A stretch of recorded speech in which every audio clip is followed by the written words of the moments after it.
Yes, welcome.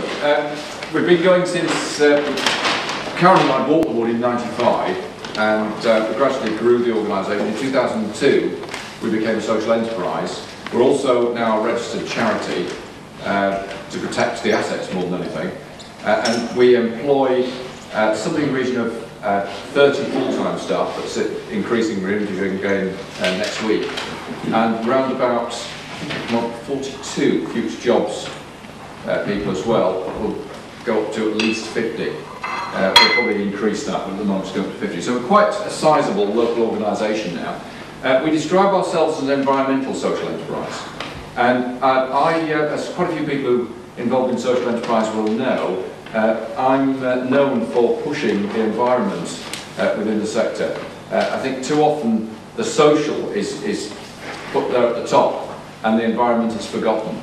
And I described at a set council meeting a few months ago to think of me as the green parrot. And whenever they're at an event and they say about the social outcomes of social enterprise, that the parrot on their shoulder will be saying, and the environment, and the environment.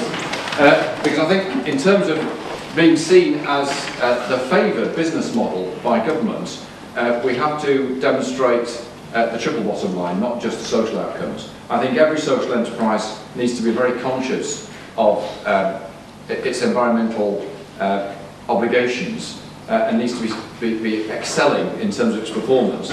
But I also see it as a huge opportunity for new social enterprise and the growth of social enterprise. I'll use the example of Hill Holt Wood, logically, and particularly what we're doing at the moment, as to why I think social enterprise is quite often the better way forward in terms of trying to make the changes we need to do because of climate change and because of growing populations, because of a lack of resources that we face in the future. And that is because social enterprises aren't just driven by a profit motive in financial terms, they are driven by the passion of their environmental target.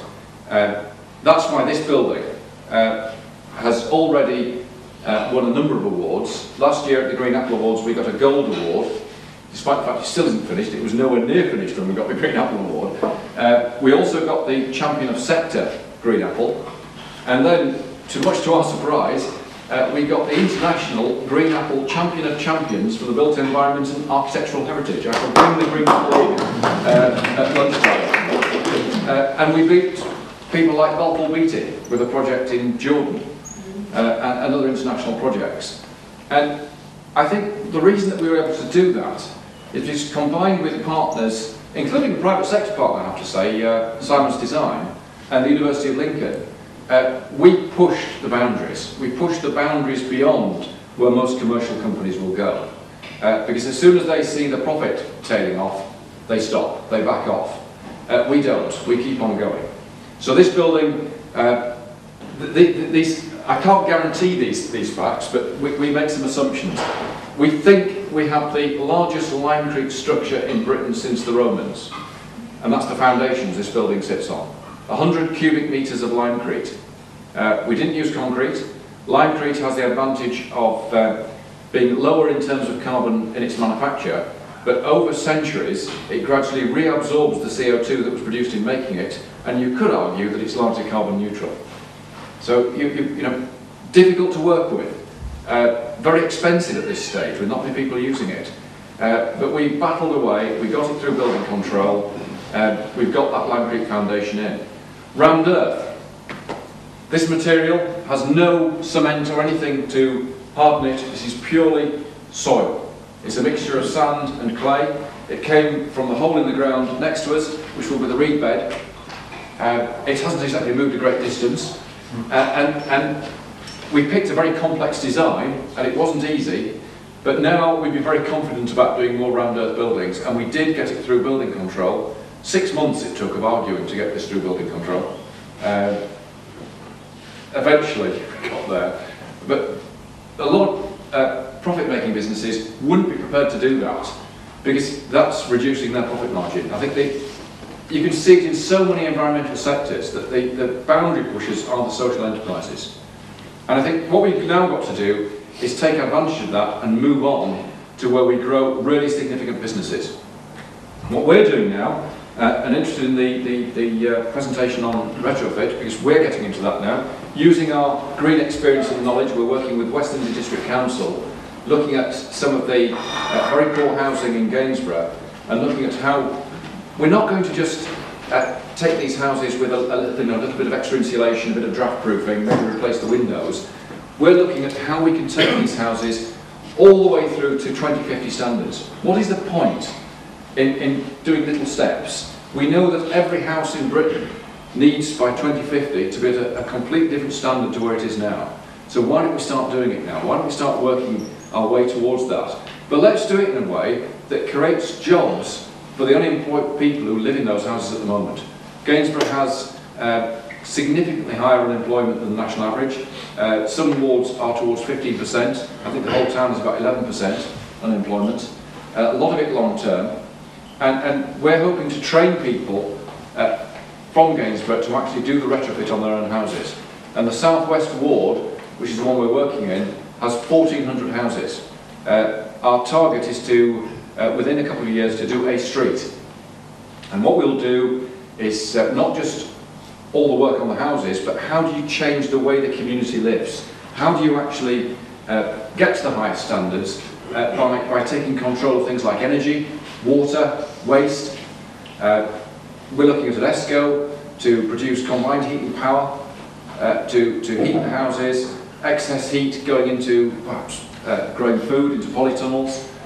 We're looking at selling power to the householders and maybe an excess into the grid. We're looking at collecting rainwater, and just a point to note while you're here, all the water at Hill Holt Wood is rainwater. You drink rainwater. If you talk to a lot of rainwater collection companies, they will tell you you can't do that. They will tell you that you collect rainwater to flush your toilet, to water your garden, to wash your car. Why? And anybody who thinks it's a bit dodgy collecting water off your roof and drinking it, can I point out that most of your rainwater, particularly if you live in cities, just think where it's been. It's probably been in and out of the Trent here 3 or 4 times, passing through various communities on the way. It's brought out of the Trent, it's purified, and then it comes back into the drinking system. So rainwater, I think it's quite simple actually to purify it. There are lots of systems around. So why complicate things by having 2 systems? And our intention is that the householders in these streets will, instead of paying a remote water company for supplying water, they will actually pay a member of their community to manage their own water supply. Somebody who will be trained to change the water filters, to change the UV lights, to make sure the gutters are all cleaned out so the water's all going into the tanks. That seems like a better solution than just trying to get people to use less water. Let's actually take control. It doesn't always go down well with government because they like big solutions. I think what we've got to demonstrate as a sector, that lots and lots of small solutions make very big solutions. And we need the demonstration projects, we need the resources. So it's good to see somebody here from Charity Bank as well, because social enterprise is also about investment as to how you grow to significant scale businesses. And any business knows that that requires investment. Hill Holt Wood has largely relied on retention of profits to get to where we are. But 2002 starting point, the asset value of Hill Holt Wood, if we revalue at the end of this year, with our sites, with this building and all our other buildings, is something around about £2 million. So in the space of 8 years, going from nothing to 2 million community-owned asset strikes me as a pretty good model. And that gives us a really strong base to grow from here. So enjoy the day. Let's try and find out how we can make social enterprise the leaders in the green sector.